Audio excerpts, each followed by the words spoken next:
अगर ना चाहते हुए भी मन में अश्लील विचार आते हैं तो बुद्ध की यह कहानी आपके विचारों को बदल सकती है। एक बार की बात है, एक बार चंद्रवंशी राजकुमार भरत बुद्ध के सानिध्य भिक्षु के रूप में दीक्षित हुए।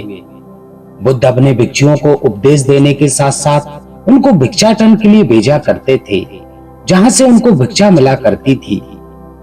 भरत को महात्मा बुद्ध ने भिक्षा के लिए एक श्राविका के घर भेजा। भरत रास्ते में चलते हुए सोचते जा रहे थे कि ना जाने आज खाने में क्या मिलेगा।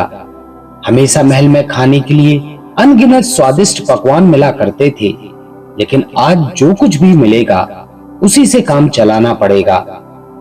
भरत ने श्राविका के घर जाकर भिक्षा के लिए याचना की। श्राविका ने भरत को बैठने के लिए कहा। श्राविका जब अंदर गई थी तो भरत पुनः अपने प्रिय भोजन के बारे में सोच रहे थे, और जब श्राविका भोजन लेकर आई तो भरत अचंभित रह गए।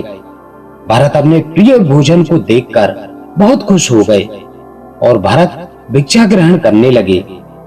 भिक्षा ग्रहण करते हुए भरत सोचने लगे कि उनको हमेशा खाना खाने के बाद थोड़ा विश्राम करने की आदत है, लेकिन आज उन्हें यहाँ से भोजन ग्रहण करने के पश्चात धूप से होकर वापस आश्रम पहुंचना है।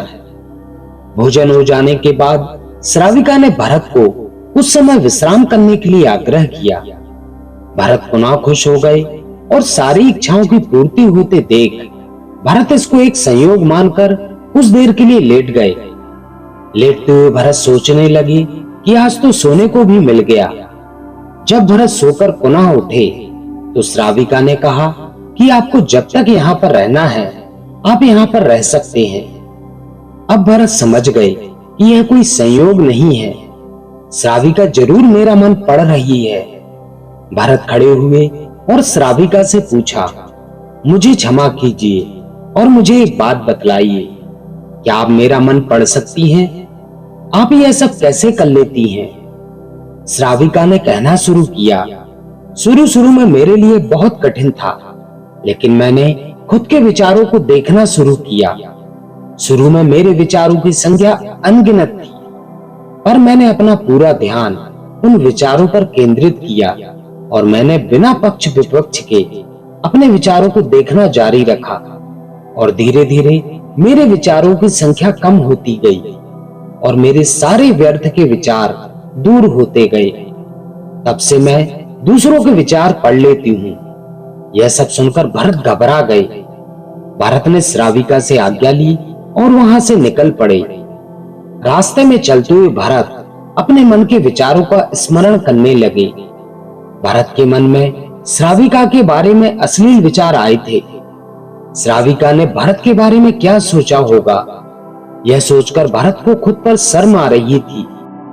भरत आश्रम पहुंचे और भरत ने गौतम बुद्ध से कहा कि हे तथागत, अब से मैं कभी उस श्राविका के घर भिक्षाटन के लिए नहीं जाऊंगा।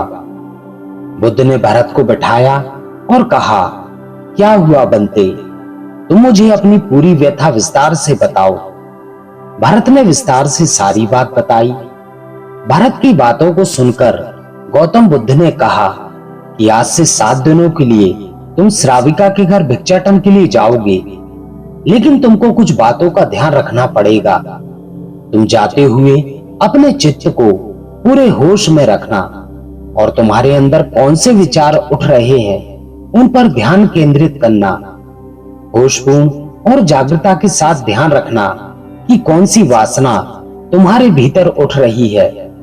इन सभी बातों का ध्यान करते हुए जाना और फिर मुझसे विचार विमर्श करना। अगले दिन भरत बुद्ध के बताए अनुसार पूरे मार्ग में अपने होश को जागृत रखते हुए चल रहे थे।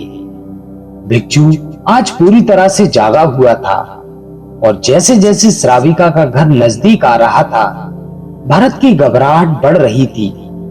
भरत ने अपनी घबराहट को एक तरफ करते हुए बुद्ध के विचारों पर ध्यान केंद्रित किया।